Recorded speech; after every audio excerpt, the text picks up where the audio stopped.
Is that us? Are we off? Oh, we're off. Okay, great. Thank you, everyone.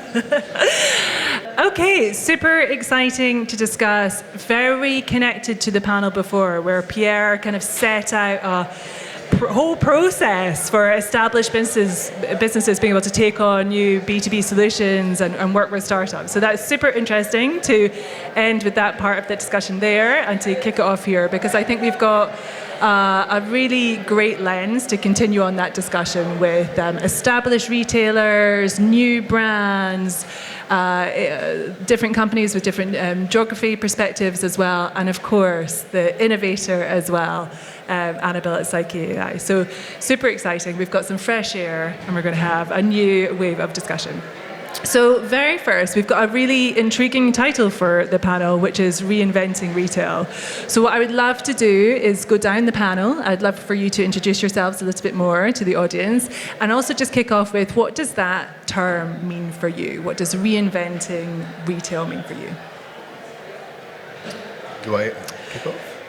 Yeah, we can go down, so you can start. Okay, all right. Usually they say ladies first, but I think I'm outnumbered here, so I'll go first then. First, thank you for having me. I'm very excited to be here. My name is Vinckier. I'm Director of Corporate Innovation at Chalhoub Group, and I handle all the new business models at our company. We're the leading luxury retailer in the Middle East. We represent over 250 luxury brands, such as all the brands in the LVMH group, for example, and many, many more. We have our own brands as well. So mainly retail, store, e-commerce, and also a lot of distribution in fashion and beauty. And I said, I look after all the new business models. So anything pre-loved, buyback, metaverse, NFTs, anything you can think of is under my scope. Just anything. Anything and everything, yeah. All the new stuff. Yeah. Reinventing retail, for me, I think it's going from a very transactional relationship, what retail used to be, to a very personal and immersive experience. One of our missions, our mission at Chalhoub Group is giving the luxury experience to our customer at their fingertips at every touch point. I think that for us exemplifies what reinventing retail is. Although I'm not a real believer in reinventing retail, to be honest, but maybe more about that later. A beautiful vision. We'd love to come back to that. Ella, how does it translate for you in Selfridges? Thanks. I mean, this was a great invite for me, because Selfridges' vision is actually reinventing retail with a purpose to imagine a more sustainable future for people and planet. So hence my role around innovation and sustainability. And we're a fairly newly created team, but bringing together those two things. And to kind of reference what Pierre was saying in the last panel, a huge element that is the decoupling of volume from growth, and thinking about the experiences and the way that people will consume luxury, whether that's through experiences, through product, through physical, digital product, in the future. So a big part of my role is thinking about what is the big yellow shop going to look like in 5, 10, 20 years in a more sustainable future. So Mirjam from Karl Lagerfeld, super excited to be here today. Reinventing retail. I think it's about constantly being on the tooth of time, going with the zeitgeist. As you said, also the experience part, like how do we really immerse with our consumers? Community is getting more important, making that emotional connection with our consumer, and how can we use technology such as tools that Anabel is developing in terms of personalization to make that experience even more seamless and more frictionless for our consumers. Amazing. And Anabel, as an entrepreneur and tech innovator in the room, what does that mean for you? Great. So hi everyone. At PSYKHE, just for those who don't know, we do real-time per user AI personalization, which is really, if you think about, the machine learning and deep learning stacks to power Instagram, TikTok, Netflix, YouTube, where essentially you have your own algorithm of, what's relevant to you. We're bringing that on the product level page context. So, Mirjam and myself would, potentially see something completely different if we say went on Net-a-Porter, went on dresses. Actually, looking at Mirjam, we'd probably see the same thing because we seem to be very similar. but yeah, in essence for us, reinventing retail is, our whole reason of being, but I like to think of it as, in a more simple way, it's like removing frictions that exist for the current archetypal consumers. And I say, there's more than one archetypal consumers. We're always talking now about TikTok and Gen Z. Millennials haven't died. They're still, they have purchasing power. So just thinking about, how are we removing frictions and inspiring, of course. And I think 3 key things there. Moving away from like mechanical optimization to true personalization is one way. Really creating consistent, flawless customer service. And I do think genuinely AI is the only way to really achieve that. And continuing to essentially inspire and really fast shipping. Amazing. Thank you all so much. So I would love to stay with you, Anabel. And it's amazing what Nick was saying about the luxury experience at every touch point. And I think having worked in the industry for a very long time through the bricks and mortar stage, first digital strategies. When we first started to look at digital strategies, we wanted it to very much mimic a physical experience. And anyone who was around in those early noughties will remember the Java websites that had like rain showers coming down, and they were very, very multi-sensory, but they didn't load very well. So like we had to move on for something else. But it feels very much that we're ready, and the technology is ready now to have a far more luxury, beautiful, multi-sensory experience at every touch point, which could be from a physical to digital as well. And it feels very much at PSYKHE AI, what you're building is to mimic a far more natural way that people shop, which is far more than what lots of personalization models are built on, i.e. you've bought this black blazer, you might for some reason buy another black blazer, or you'll buy black trousers, etc. It's very lateral literal even in the thinking, whereas as we know, fashion is like chaotic and multi-influence, etc. And so I guess the point is, do you feel like the technology is ready now, and the models that you're building and what you're seeing other peers within the industry building, to really be able to address this need from the industry to have a digital experience which is just a lot more immersive than we've been able to build previously? Yeah, I think beyond immersive, it's really how do you make it intuitive? And I think what's been missing for a long time, actually as a precursor to the technology aspect, is no real understanding of what creates that really good retail in-person experience, if we just think analog for a second. Because if you think about kind of the glory days of retail, a lot of what made it great was there were really great motivated salespeople on the shop floor who were like really engaged, who got the consumer, who stayed at those jobs for a long time, who knew their consumers.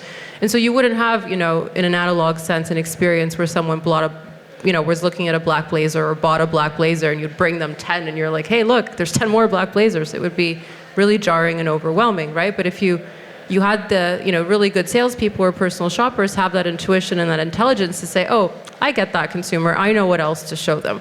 What is that, right? And it's like understanding that. If we don't understand it, we can't build technology that mimics that, right? And so if you're going, I think for a long time there was this disconnect of, most fashion people in kind of the creative areas would say, well, like it's intuitive, well, you just know it's an art.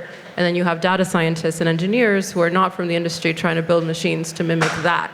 So there's this just huge disconnect. So I think combining a few different disciplines, and it's what we're striving for at PSYKHE, is first creating a framework that understands taste, and then teaching AI to understand taste and deliver taste. Amazing. And just for Selfridges, there's nothing quite like going up those escalators in Selfridges during Christmas, and there's lots of other around the globe experiences which mimic that kind of a beautiful physical retail experience. And is that something that you're bringing in both into your in-store experience and your digital experience? How do you bring that like luxury feeling throughout the experience with new technologies such as AI models, etc., that can mimic a far more multi-sensory experience? I think I definitely see them as being incredibly complementary. I think about our business and the technology and the progress that we have, despite the fact that it can mimic, reality so much better. I don't think we're ever going to lose that human desire for that like physical connection. So I see both of these elements and sides of luxury very much working in tandem and enhancing each other in a way. I think that and they can both drive your business.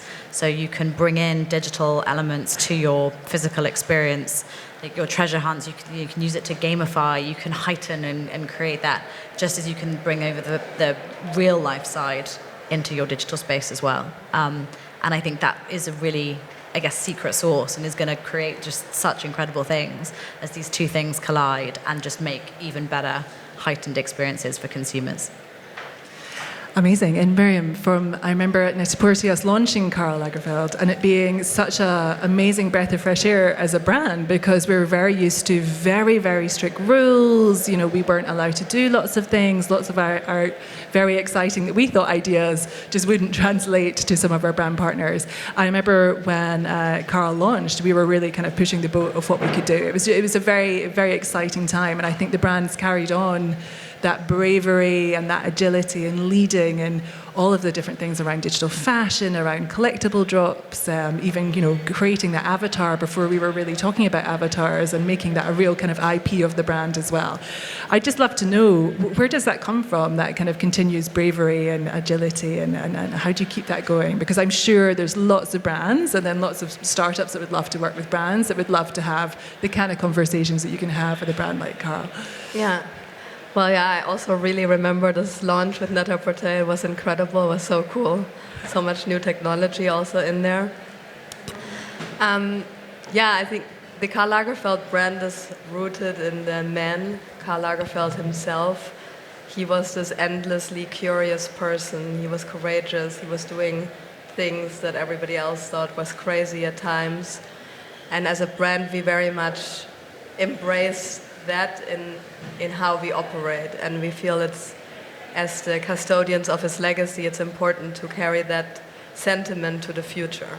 So with that in mind, we have always been very open-minded to exploring new things, going down paths that other people haven't gone down yet. And I think in 2022, when actually for me was the first time I really heard about blockchain and NFT, I was like, oh my God, what is this? And then I read a little bit, listened to a few podcasts. I was like, this is actually really interesting, and it's definitely the future. And then connected with Marjorie Hernandez, who is running Luxo and Dematerialized, and we came up with this plan of launching the Karl NFT, which we actually brought with us as an AR filter, which you should see right here on the screen. So feel free to play and pose with Karl a little bit. Yeah, and we came up with it. It was really a team effort, but it was exciting because there was no real benchmark. There was a few NFT sales in fashion. I think there was Dolce & Gabbana that sold some $1 million pieces. That was incredible. Obviously, we knew that was not something we could replicate. And then going into this launch like kind of blind, not really knowing what the reaction would be, and then it just sold out like this. So that was really cool, and it showed us like it's good to be courageous. It's good to try out those things, because otherwise you will never learn, and you need to keep learning and evolving. And I guess a big point of that it did sell out. There was a huge appetite for this type of brand and this type of product and this kind of narrative to that luxury customer as well. And have you found that it is a luxury customer that you're able to shop, or do you end up with maybe different but connected audiences for the different activations that you're doing? I mean, it's definitely a very engaged customer. I do think it's still quite a specific customer. It's not like your mainstream luxury customer. It's like a lot of the customers that bought the Karl drop are very active in the Web3 space, which is not representative of our regular consumer. It's a small share, but it is the innovative customer. It's the front runner, let's say, the one that everybody else will follow in the future. So it's a very important customer. A very specific influence of that customer. Amazing. So Nick, Chalhoub doing incredible things and seen very much as that leader in distribution in the Middle East and retail as well, but really in the last few years really becoming very well known for leading in innovation and being, again, very, very brave, both in an investment perspective and a testing perspective and scaling. So I'd love to know where that kind of transition came from and what's kind of driving that now and in the future as well. Thank you for the kind words. It's always amazing that these things are brought to the surface, our efforts of the entire group. I think the entrepreneurship has always been into the DNA of Chalhoub Group. We're a family. It started as a family business, and it's still a family company. And I think, you cannot envision any family enterprise that is not entrepreneurial, that does not have that innovative drive. So I would say it's very well connected with the values of the family, and I think the transition is coming. I think around, let's say, 2016, 2017, 2018, when e-commerce became more and more apparent, if you just think about retail in general, and what Chalhoub Group did was way less visible than what we can do today. I think what is happening is there's more of a switch to virtual worlds, whether it's or digital interfaces.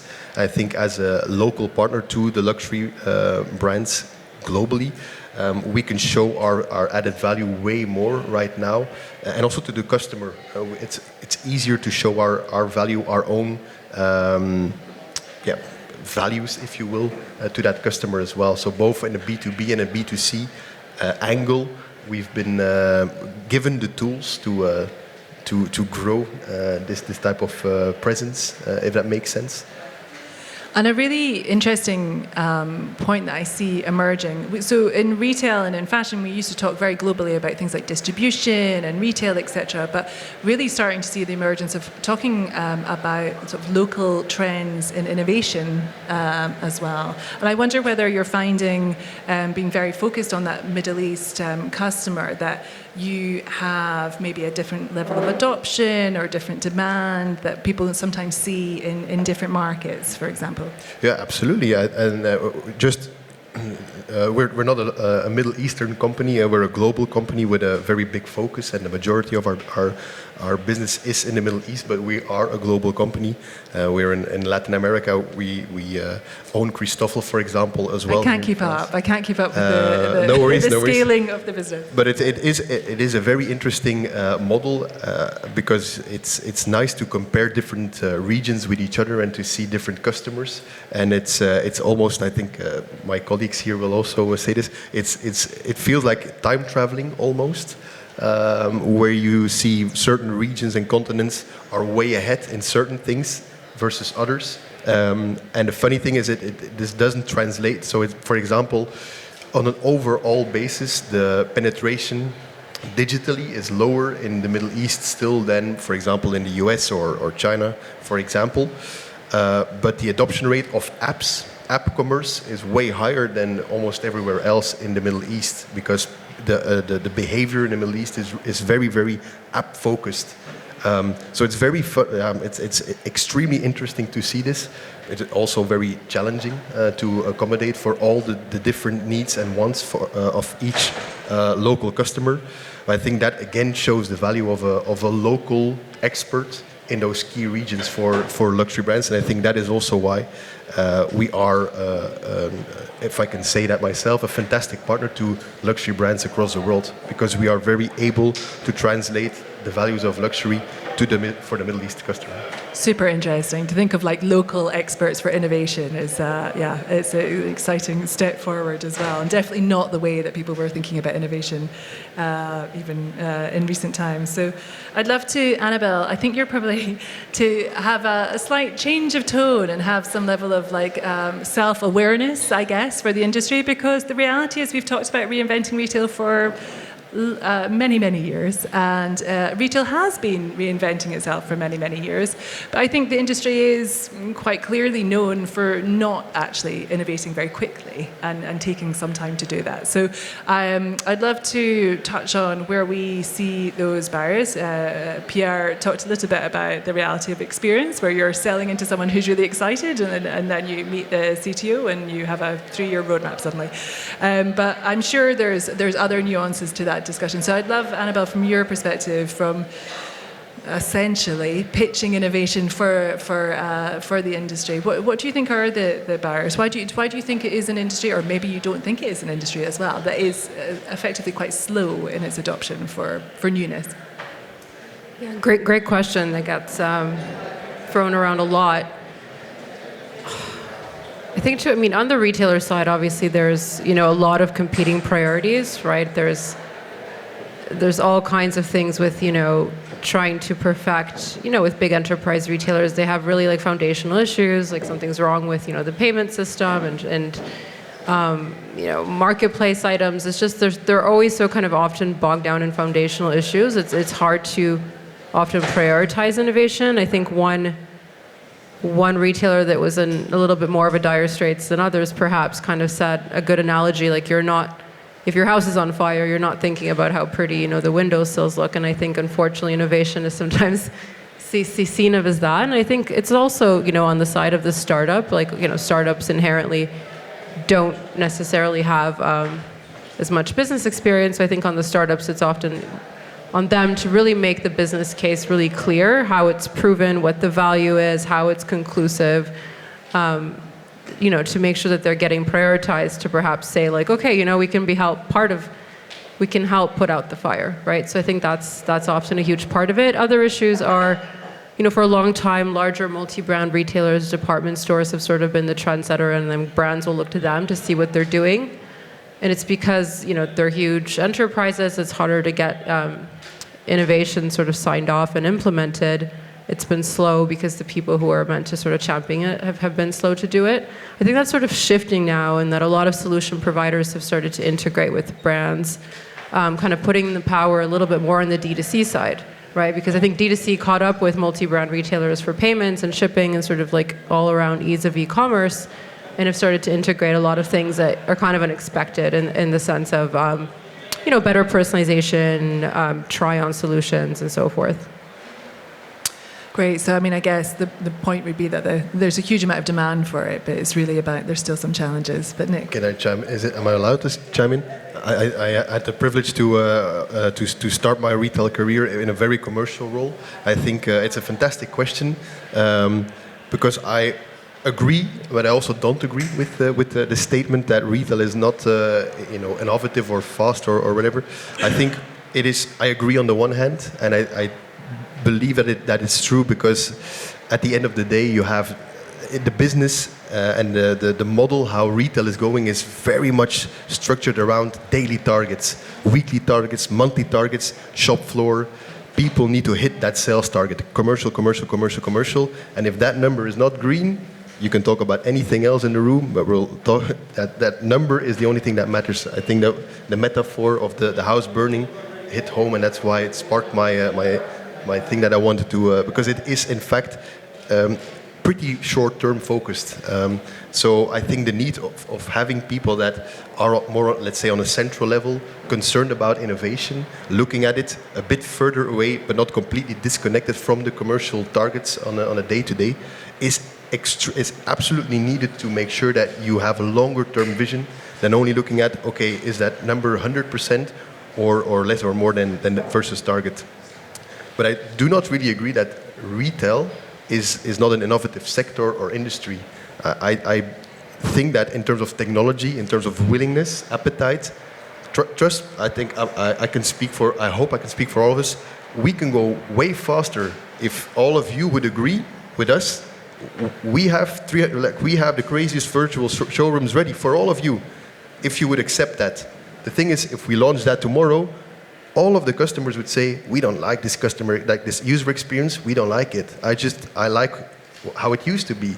I don't like self-checkout in the store. I like someone who's there. So I think technology is ready, the willingness is there, but you can only go as fast as the customer allows you to go as well. And that takes time. And I think, Ella, you're almost a specialist in customer behavior. And you need to go hand in hand. It's like a tango where the customer will say, actually, we want you to go faster.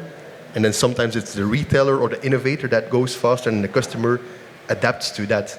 For example, Amazon comes in and then changes behavior patterns, and then everyone else moves slowly into that direction. But if you go too fast, too disruptive, it's disconnected from what the customer wants or can connect with. So I agree. Real dance, isn't it?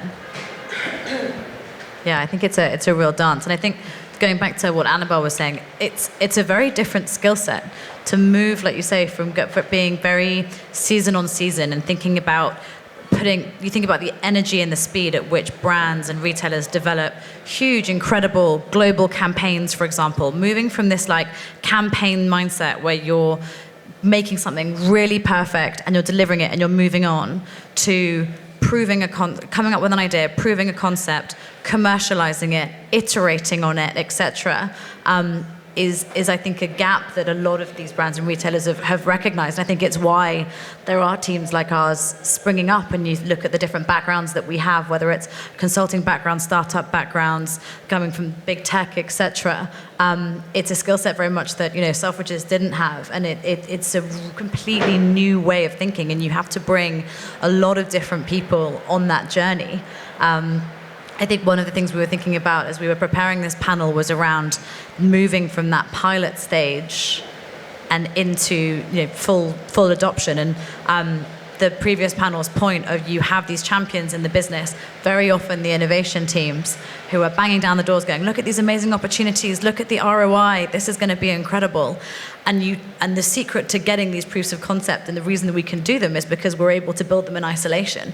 And the moment that you then go, oh my God, this is going to work, this is going to be a new part of our business, and you have to go and touch all of these different legacy systems, that's when you go, yeah, I'll see you in 3 years.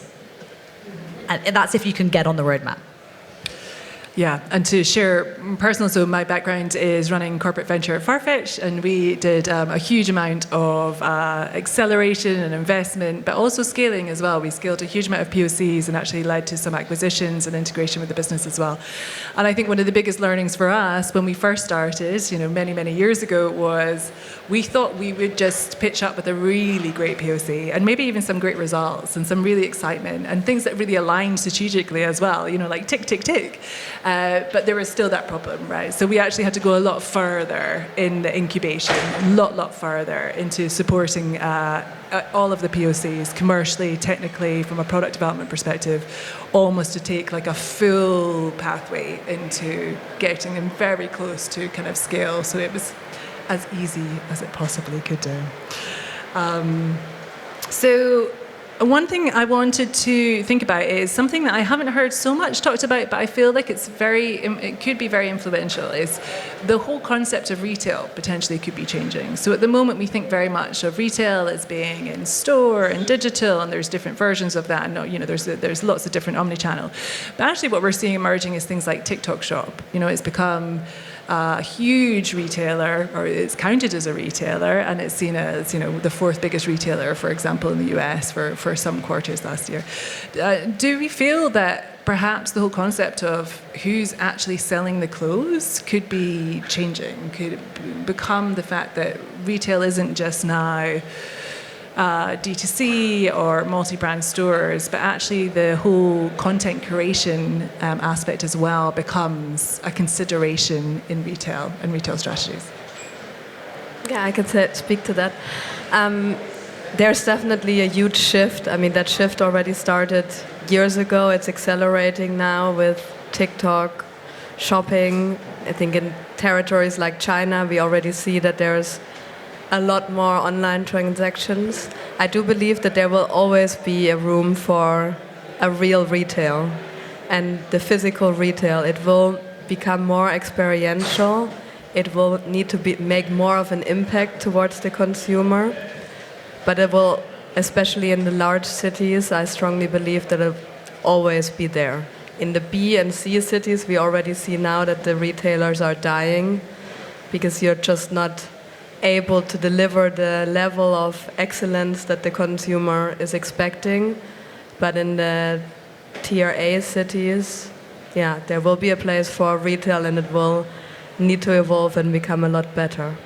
But will it be physical, digital, and what's the other? What would we call them? Like content creators, basically, as well. Would there be like individual retail, basically, driven by content creators now selling directly to their audiences? Yeah, I think we can see that happening already. You only have to look at, the like-to-know-it stores, etc., where if you as a consumer have a particular relationship with an influencer, a celebrity, it's essentially just that they've, I guess, created an extra monetizing scheme rather than just taking that percentage. They are now creating, like you say, shops and destinations within themselves. I think the amazing thing about retail is that it always evolves. It's something that is ever moving. It looked very, very different 10 years ago than it does today, and it will look very different in the future. I think it's just a question of adapting to that. Retailers that we work with, influencers, we already have those partnerships and relationships, and so using them as an extension of your brand. And we talk a lot about, I think, meeting the customer where they are, whether that was earlier in Roblox, whether it's on a TikTok, or whether it's on a different platform. That's where you want to be connecting. That's where you want to be playing. Absolutely. And obviously a previous emerging trend, and we can't be in Paris this week and not talk about Web3 and and the influence of retail on that. Where do you see Web3 now sitting within retail strategy? Obviously, you have been doing lots of very exciting activations in that, and we know about soulmates, etc. But is there talk about that? But is there other parts that you see it fitting in now? Now we're beyond the hype, and now maybe we have a breath to take and see where does this really fit in now in the long term into our current strategy. I think the current state of Web3, when it comes to retail or just in general, is a stage of more maturity.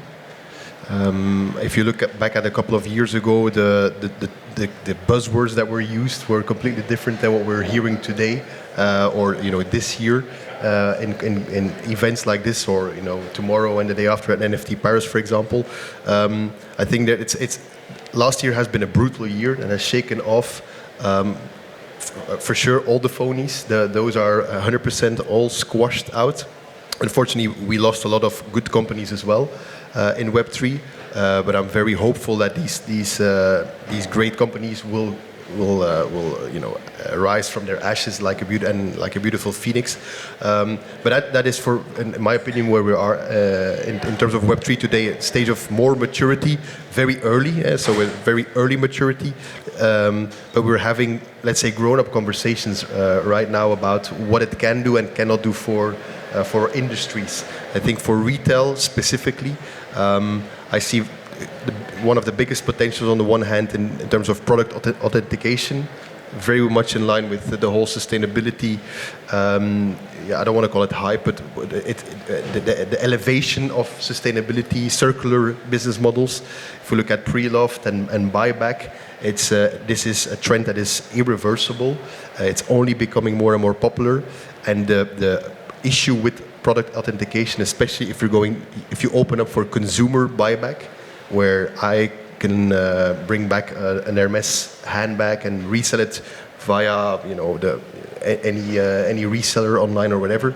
The issue with authentication becomes bigger and bigger and bigger.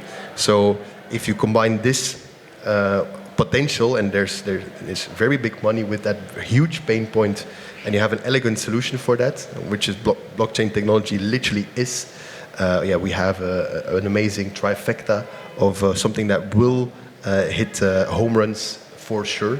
That on the one hand, and on the other hand, I am a big believer in on-chain loyalty. So everything that you do as a customer or a fan of the brand will be registered one way or another on-chain, and that will then function as your loyalty card rather than just shop. And in the beginning I said we're moving away from that transactional relationship when it comes to retail, where actually today loyalty is really is very transactional. It's just we want you as a customer to come and to buy. And to buy and to buy. And very fueled by essentially cash and discounts, right? Come again, and shop. You've shopped 9 times, shop again for your 10th and get a free stuff. That's loyalty today, but loyalty doesn't exist in that kind of way. It's much more. It should be way more engagement-based. People that camp outside the store to be the first one to come in and to get a product. People that indeed queue up virtually or physically to get the first Lagerfeld NFT, for example. That is what is fandom about, what engagement is, and I think blockchain helps with that. So I think we went from meme/art to speculation as an asset within Web3, and today it's all about utility. I totally agree. Having built many CRM systems that ended up costing a huge amount more money than they ever were forecasted to gain for businesses, I see my daughter playing Roblox and think like, well, that's the perfect loyalty and fandom built into the engine. And Mirjam, I'd love to know from your perspective, because you are such an OG of the space. It feels like you've ticked off like so much of the Web3 handbook for brands that they're probably still hoping to do, such as creating kind of IP and avatars and NFTs, etc. I'd love to know any sneak peeks of what comes next now for Wow, thank you for that. It really doesn't feel that way. It feels a lot more experimental. What you just touched on, the loyalty, or what we also heard a lot today, community. I think that's really the unlock of Web3. It's about, wow. Paris doesn't agree with Web3, I think. Yeah, where in the past we really saw that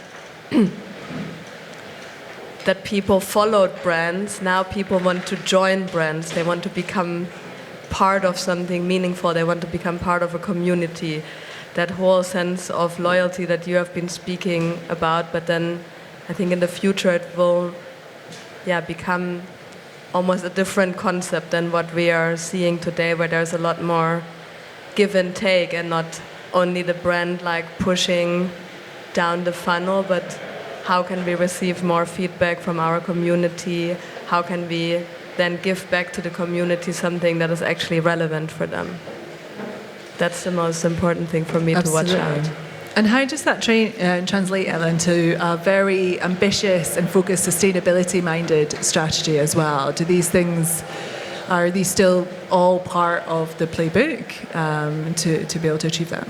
Very much so. And you're going back to that concept of like customer lifetime value that this technology enables through that just lifetime connection that you're building with the customer, and the lifetime value of a sale, rather than taking the margin from one handbag and that one transaction. They can come back to us now and they can repair it, they can resell it with us, they could rent it out to another member of the community, etc. And all of a sudden you're seeing that customer come back again and again and again. For Selfridges, from a loyalty perspective, they actually up until now never launched a loyalty program. There's been so many in the pipeline and so many discussed over the years, and it always felt really off-brand and really just disconnected with the values around it just being about discounts. And so they never launched one. And so it feels like Web3, the concepts of community and just this whole ethos has almost been what they've been waiting for, to actually launch the really meaningful connection that they've been talking about but haven't had the technology to enable. I think I'm so excited by that connection to decoupling the volume from growth. We know that is the biggest problem. We can make things better, we can wear things more, but ultimately, unless we reduce the volume that we're producing and that we're consuming, we aren't going to make a dent, and we're not going to achieve any of the big goals, and we're not going to have any impact on climate change. But the fact that you can share, resell, access, the fact that I think there's enough clothing to clothe like the next 6 generations or something like that. So in theory, we don't need to make more new stuff, but we will. It's been built into us, and so there is so much around this, the digital product passports, from whether it's the traceability, whether it's enabling the recycling at end of life, whether it's the circular economy. I think just the whole thing is, like Nick says, it's here to stay. It's exploding. There are some fantastic players, many of whom are here today, and I'm really excited for what the next few years is gonna bring, and how consumers are going to fundamentally shift how we consume, like just how we experience fashion, how we experience luxury in particular. Is incredibly exciting, and I know we're in a room full of fashion and retail lovers, and I think you can feel like a real next stage of momentum and opportunity, etc. To take a slightly different look at it, though, the VC innovation in the retail experience is largely funded by VCs, right? Most of who we're talking about and solutions that we're using and people that we're excited about are being funded by the VC part of the investment industry. And I think one thing that you see happening now is within the global capital markets, things have changed. VC money is not so freely available. There's a far bigger benchmark to getting funded early stage through that through the different advancements through seed, etc. as well. We work a huge amount with startups, and this is currently like a very big discussion point between startups and investors as well. And actually, when speaking to investors, sometimes they'll say, actually, I don't really want to spend too much money in innovation in the fashion and retail industry, because it's great that there's a lot more appetite and there's a lot more POCs and there's a lot more great teams that we can speak to do that, but we haven't seen the scale that we need to really get any kind of return on initial investments. And I would love to know, Anabel, I know you probably speak to investors more than anyone as well, but do you feel that this could be a challenge to innovation in the industry if perhaps the trend continues and the innovation side can't be so freely, the initial early stage innovation might not be so freely funded purely by the venture capital industry? Yeah, I mean, I'd say it's a huge challenge. We were kind of always, for a long time, in this space between, speaking to VCs who love the deep tech aspect of what we're building, but as soon as they're like, oh, but we hate your sector, we hate retail, they're so, everything, kind of the more negative slant of what we've talked about here, and, they're not, like, fully wrong in some aspects, or people that really get the kind of the more sexy fashion brand side, but, don't know how to evaluate the tech. So, yeah, I mean, I think there's a huge challenge now. I think retail technology is still fairly new and kind of, up and coming compared to some of the other technologies. So I think it's a quick-moving space, and there's a lot of room, I think, for new funds, to enter the space, and corporate venture arms would be to mature. But I think that goes back a little bit to what we were saying before, like proving the ROI, and maybe like the funding aspect is a good way to bridge that chasm that you were describing, where, okay, here, we did a good pilot, look at the ROI, and then how to push them up, right? Like, I think it just almost takes like a new way of thinking about that blueprint of how to get them the funding to help the scale, to help them sell and be bigger. Absolutely. And I know, Nick, you're venturing into venture, I guess, with Chalhoub as well. I don't know how new that is. My understanding is it's certainly a kind of newish strategy. But do you feel that's to help this, to help really have skin in the game and innovation as well, and to be really part of a small part of the sector that really is willing to put money and put profit back into the more innovation side of the sector? To answer your first question, it's not really new. So we've been quite active as investors for a pretty long time already, but more in the background. And now we're stepping that up, and we've launched publicly our corporate venturing arm as well, corporate CVC arm at Chalhoub Group. Coming back to the first question, maybe I think that the good startups, the good companies will always be brought to the surface, and there's plenty of money in investment world right now anyway, so there's no shortage of investment money right now. It's just that people are way less willing to spend on extremely volatile companies and are going to settle for a 10x rather than looking for a 100x right now. So the risk appetite is just lower than it was before, and indeed I think that then goes hand in hand with the better quality, or looking for companies that are more mature and that are not too early in their life cycle.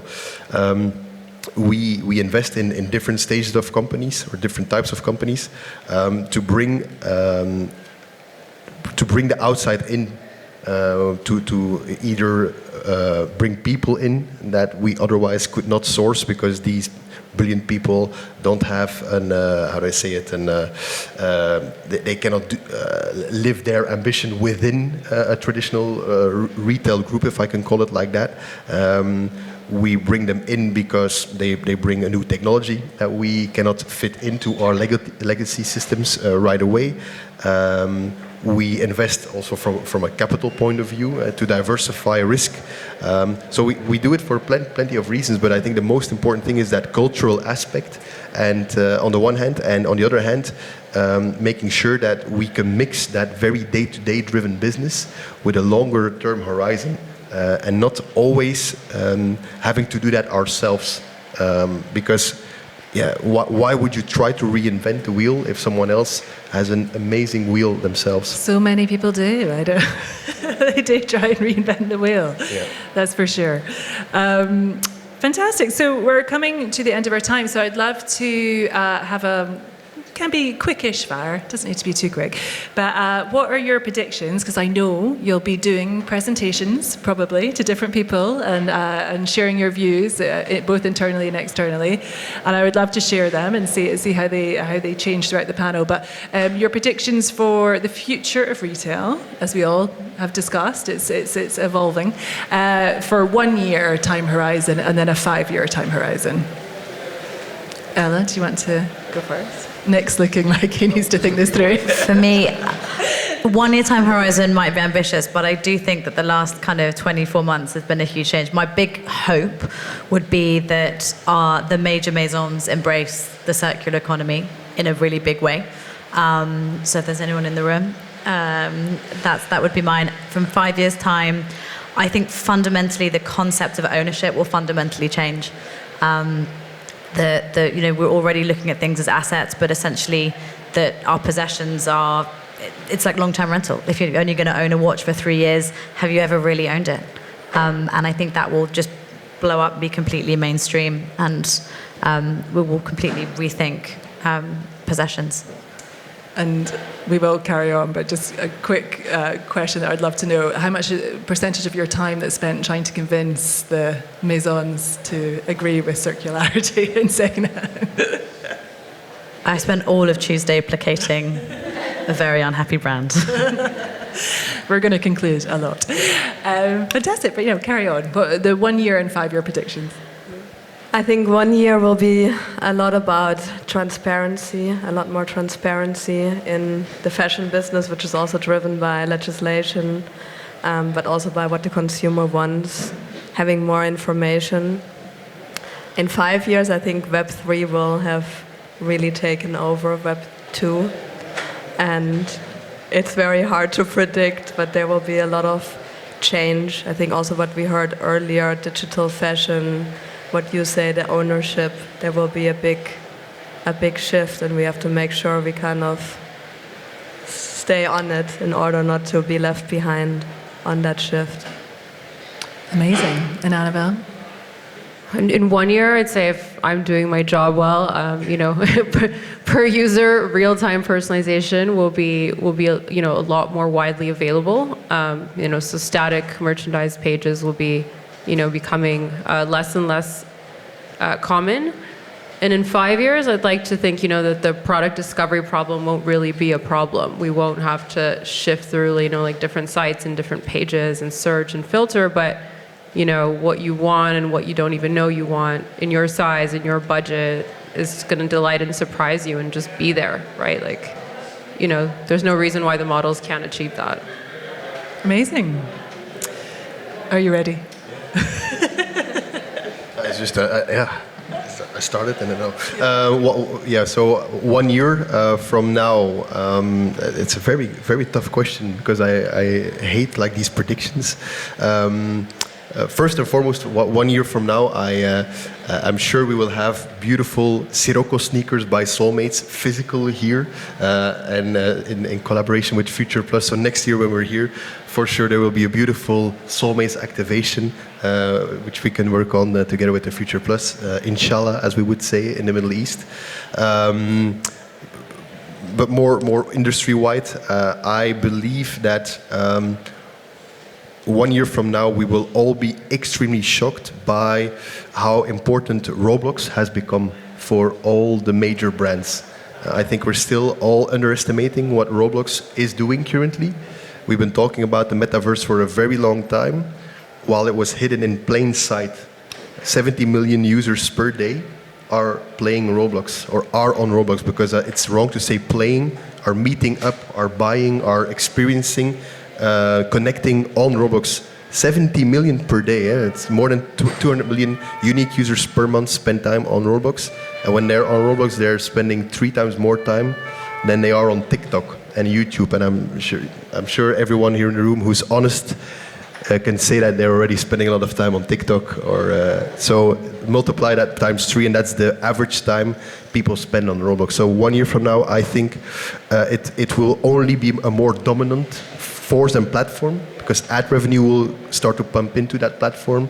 It's probably be $1 trillion company. It's going to become the next YouTube. I'm not sure about the timeline. Probably a year is not long enough. But 1 year from now, we'll definitely be shocked what Roblox means for us as retailers or just professionals within the space. And 5 years from now, I don't think you will have any brand that is, how do I say it? Honest with itself, that is not fully embracing circular. So I cannot think, and I hope, I don't live in a world where 5 years from now there's still brands out there that say, oh, no, we're not investing in repairing, reselling, we're not doing that. We're not doing that. So, I hear sometimes we don't even allow the word pre-loved in the building. Yeah, but that's the extreme side of things. Yeah, that's stupid, honestly. Amazing. So totally agree with Roblox. I spend a huge amount on Robux for my daughter. It's actually quite scary. But I think it sounds like a beautiful experience, right? We're all going to be playing Roblox. We're all going to be buying secondhand. We're all going to have clear ownership, and we're not going to have multiple tabs as well. It's going to just be coming to us perfectly as well. Thank you so much. I learned a huge amount through you all. Thank you for being so inspirational and driving so much innovation. I personally know it's incredibly tough, and the job is not as glamorous as it certainly looks at times. But thank you so much, and I hope you learned a lot.